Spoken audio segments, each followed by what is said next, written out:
ஹேமபந்த் ஒரு நாள் சாயின் மசூதிற்கு சென்றிருந்தார். அப்போது பாபா கோதுமை மாவு அரைக்க தயாராக இருந்தார். அவர் ஒரு சாக்கை கீழே வைத்து அதில் திருகையை வைத்தார். கையளவு கோதுமையை எடுத்து திருகையிலிட்டு அரைக்கத் தொடங்கினார். பாபா கோதுமையை அரைக்கும் செய்தி ஊர் மக்களிடம் பரவியது. ஊர் மக்கள் பாபா கோதுமை அரைப்பதை காண விரைந்து வந்தார்கள். அங்கிருந்த சில பெண்கள் பாபாவிடமிருந்து திருகையை பெற்று கோதுமையை பாடிக்கொண்டே அரைக்கத் தொடங்கினர். அவர்கள் பாபா கோதுமை அரைத்து முடித்ததும் அவர்களிடம் பகிர்ந்து கொடுத்து விடுவார் என்று நினைத்தார்கள்.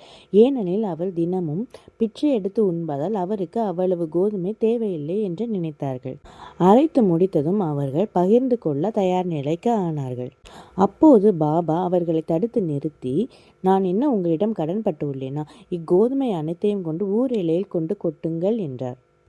பாபா சொன்னால் அதில் ஒரு காரணம் இருக்கும் என்பதை அறிந்து கொண்ட ஊர் மக்கள் அதை எல்லையில் கொண்டு கொட்டினார்கள். அதற்கு காரணம், அக்காலகட்டத்தில் ஊர் முழுவதும் காலரா நோய் பரவி கொண்டிருந்தது. அதற்கு பரிகாரமாகத்தான் அந்த கோதுமையை அரைத்தார். அங்கு அரைக்கப்பட்டது கோதுமை இல்லை, காலரா நோய். பாபா கோதுமையை அரைத்து அந்த ஊர் எல்லையில் கொட்டிய பிறகு அங்கிருந்து காலரா நோய் முற்றிலும் தடுக்கப்பட்டது. ஊர் மக்கள் ஆனந்தமாக வாழ்ந்தார்கள்.